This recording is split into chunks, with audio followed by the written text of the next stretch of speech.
My warmest hello to all of you who are watching this. My name is Aileene Cropp and I'm the director and founder of Agape People Coaching for Top Achievers. Today I want to share with you the 12 steps to top achiever time management.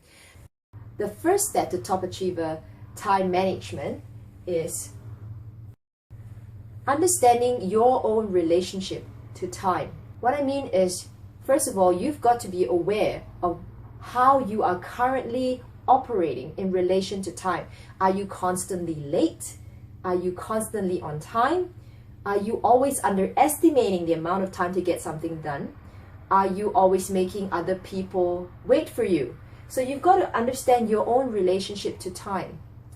Now, the second step to top achiever time management is to identify your time stealers. What are those things out there that is just stealing your time without you even realizing it? And they're normally really subtle things. I've already talked about a few of them before. It's amazing how time disappears when you're doing research on the net, isn't it? When you're online surfing and it's like a rabbit hole that just never ends. You know, you keep clicking on something that leads you to something else, and before you know it, you've wasted your entire evening or morning. So identify what your time stealers are. Is it perhaps you are constantly getting people coming in to share and chat with you or to gossip, and that wastes a lot of your time to get stuff done? Is it because you tend to sleep in late all the time and so you waste your entire morning? Is it because when you feel down and depressed, you feel that you're really unproductive and so that steals away of your time? Like I said, time stealers can come in external forms as well as internal forms. And the first thing is, you need to write them down. You need to identify what are the things that are constantly taking and stealing away your time. And the third step to top achiever time management is to be inspired. That's right. Many men live lives of quiet desperation, but what they truly need is inspiration. We've got to be inspired that we can actually change and make our lives better. I needed to be inspired. That's why I went to personal development workshops and seminars and got coaching, because I needed to be inspired that it was actually possible to do a lot more. And if you look at the lives of billionaires and millionaires, they're getting a lot done, and they're not more busy or unhappy compared to a lot of us. They're still, getting time to spend with family. You just have to know that it's possible, that you have to be inspired. Now, the fourth step to top achiever time management is the 9 circles of life. Now, according to the Chinese language, 9 stands for longevity, long life. You see, if you talk to top achievers, people who achieve a lot in their lives, they will normally tell you that there is no such thing as work-life balance. And I agree with that you do need to prioritize, you do need to decide what's truly important to you. But I do say that you do need to ensure that you do not cross or ignore any part of your life that is truly essential for you to succeed. What I mean by this, how many of you would love to make $1 million this year? How many of you would be willing, in order to have that $1 million, would be willing to have heart disease so that you could die from a heart attack at any point? Not many of us would choose that option. And that is the thing. When we choose to focus and prioritize on something that's important, we have to still make sure that we are looking after the other parts of our life that are truly important. Health is a common example, and if you've got a family, that's really important as well. And there are other things in our lives that we can't completely ignore in order for us to have a really truly successful and satisfying life. The worst thing you can do is focus and prioritize on something and then have something else come up from just blindside you, and then just sacrifice or risk everything else that you've built for your life or for your success. So that's the reason why I created the 9 circles of life, which is to ensure that you live a long, happy life. Make sure that you cover all the different areas of your life. So with the 9 circles of life, you would be covering, you would be looking at your ideal life, creating your vision about how you want your life truly to be like. What state of health do you want to be in? what kind of person do you want to be? What kind of character do you want to carry with you? What sort of wealth and assets do you want to have? How do you, what sort of resources do you want to have with you? What kind of relationships would you like to have in your life? So what sort of emotional, mental level do you want to live at? Do you want to live do you want to feel fantastic every single day, or do you want to live in gratitude? Just making sure, do you want to feel like you are protected and connected to a bigger thing in this world that's much bigger than you, that is someone up there looking after you, that you're connected to everyone in some way, that you feel like you're supported?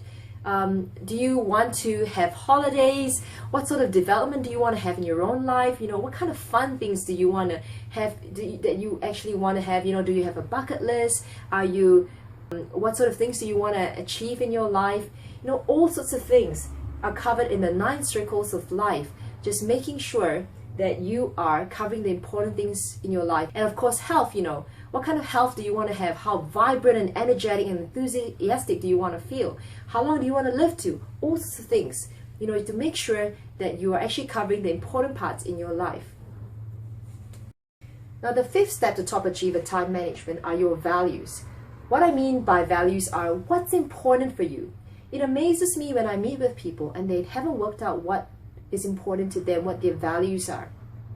See, if you listen to Tony Robbins, or if you have read his book, Awaken the Giant Within, there are actually 2 types of values. One is your means value, and one is your achievement values. And your means values are the things that you use to help you reach the emotional level or the emotions that you want to have. So, for example, a means value is you value fame, you value success, you value family, you value material things. All those things are means values, a way for you to actually achieve what you want at the end, which is the achievement values, which are generally emotionally related, such as you want to feel loved, you want to feel significant, you want to feel secure, you want to feel happy. Those are some of the common ones. So I really want to encourage you to think about your values. What is truly important for you? And this is something that I spend time with my clients on when I coach them, to work on their values. What is truly important for them? Because whenever you see someone who is self-sabotaging their own success, it's probably because there is a conflict of values going on in the background.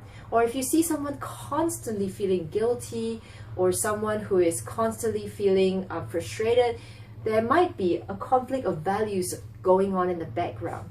The reason why you do what you do, it all comes down to values, all based on that. Now, the 6th step to top achiever time management is understanding your own behavioral style.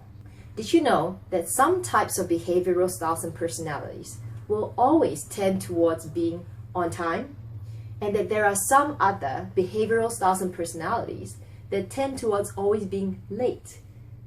And understanding this about yourself will help you to learn how to leverage your strengths and to cover your weaknesses. And it will also help you to understand how to work with other people who have their own ways of behaving when it comes to time management. So that's the 6th step of time management. Now, the 7th step of time management is something that I created called the SMARTest technique. Now, you've all heard of the SMART goals. The SMART goals: S stands for specific, M for measurable, A for achievable, R for realistic, and T for time bound. So when you create goals, you want to create them using the SMART technique. And that's been very, very useful for me. I use it for myself. But I also found in my years of research and reading, studying other people, using time management for myself, as well as speaking to other people about it, that there are some other important elements that if you include into your process when you're creating your SMART goals, that it will just add a lot more strength, juice, and increase your success rate of achieving that goal. And I call that the SMARTest technique. Adding to what you already do with the SMART goals, you'd be looking at your reason, your why for why you want to achieve something. Just understanding what's the reason for you wanting to achieve that goal, and then looking at your existing resources, your skills, your existing successes. What can you leverage to help you achieve your goal? And then looking at what's stopping you right now from achieving your goal. Because if it was easy, you would have done it by now. So what's stopping you from achieving your goal? And also tracking. This is a really, really important thing to do, to be regularly reviewing your goals, setting aside time to make sure that you are actually spending your time on the right things, that you are actually managing your time well, and that your goals are on track. So that's the smartest technique. Now, the 8th step to top achiever time management is working on your annual goals as well as your 90-day plan. Most of us know what a GPS is, a global positioning system that we put in our car, or it's in your phone right now. So, when you switch on your GPS and you want it to help you to get to somewhere, you've got to put a final address for it. Otherwise, it won't know which way to take you on. It won't be able to guide you on the shortest route to get there, right? And so, we have to create annual goals because we need to know what we're aiming for this year. On the other hand, a year-long goal is normally very overwhelming. It's normally very big. And when our brain looks at it, it just freaks out and it just closes down. And it's not very helpful when we choose a goal that's too far away, too long. So what we need to do then is to chunk it down into 90-day plans, into 90-day periods of time. Now, the 9th step to top achiever time management are your priorities. What are your priorities? Now, you may or may not have heard of the 20-80 Pareto principle, and that was created by an Italian economist named Pareto. And what Pareto noticed was 20% of landowners were owning 80% of the land. And when he looked at his own garden, what he noticed was 20% of the pea plants in his garden were producing 80% of the pea pods. And so we came up with this principle, and this Pareto principle has been used in many different ways right now. It's an estimate around 20-80, but you will see that most of the time it's quite true that you will notice there are 20% of the things you're doing in your life that are creating 80% of your happiness, and there are 20% of things in your life that are also wasting 80% of your time. So that's just one strategy that you can use to help you determine your priorities. There are other matrix that you can use to also help you determine your priorities as well. Now, the 10th step to top achiever time management is to eat that frog, and with that I also will cover your energy cycles a little bit. Now, you may or may not have heard of Brian Tracy's book Eat That Frog, and he illustrates it really well. If you think about an important task that you have to get done, but that's really unpleasant, really difficult for you to do, associate that with a frog. So imagine a green, slimy, disgusting frog. And the frog, or that difficult task, sits on your desk, and you've got to eat that frog sooner or later, but you put it off because you think, I don't want to eat that frog. But while you're doing other things, you can still see in the corner of your eye staring back at you, and it doesn't go away. It continues to sit there waiting for you to eat it. And the longer you wait to eat that frog, it looks even uglier, it looks even more disgusting, and it even starts to smell after a certain period of time. And that's how it is like with the difficult task that we keep pushing away and we leave and we procrastinate on, that yet is really, really important with a deadline that we know we need to get to. So rather than just leaving the frog, eat the frog first thing in the morning, when your energy cycles are high, to get it out of the way. We just eat the frog, attack the frog straight away. Now, energy cycles as well. All of us have different energy cycles. There are some times in the day when you will feel that you are most productive, and there are other times of the day when you probably should do non-mentally exerting tasks, because you're not going to get a lot achieved if you try to work on a really complex problem. There are ways to make sure that you continue to be productive during your energy cycles. Simple things are, for example, if you start to feel tired in the afternoons, you could use that time to increase your energy levels by going to the gym, or by making phone calls and seeing friends, something that lifts up your energy right up again. The 11th step to top achiever time management are working on your weekly action plans and daily reviews. Now, why is it so important to break it down into weekly action plans and daily reviews?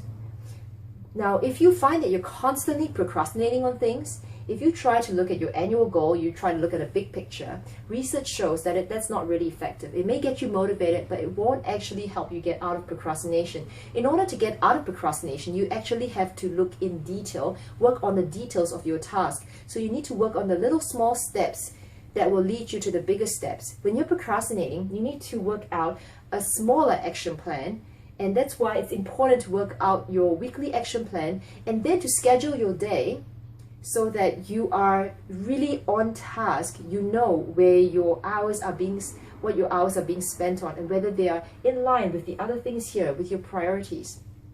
Now, the 12 step to top achiever time management, which is probably what you thought you were going to listen to when you first heard this video, is your time management strategies. Now, why do I leave this till last? The main reason is because of this. How many of you are aware of a time management strategy that you're not using, or that if you used to use, you've stopped using it? A lot of us know about time management strategies, but the reason why we're not using it or implementing it into our own lives is because it doesn't fit with us.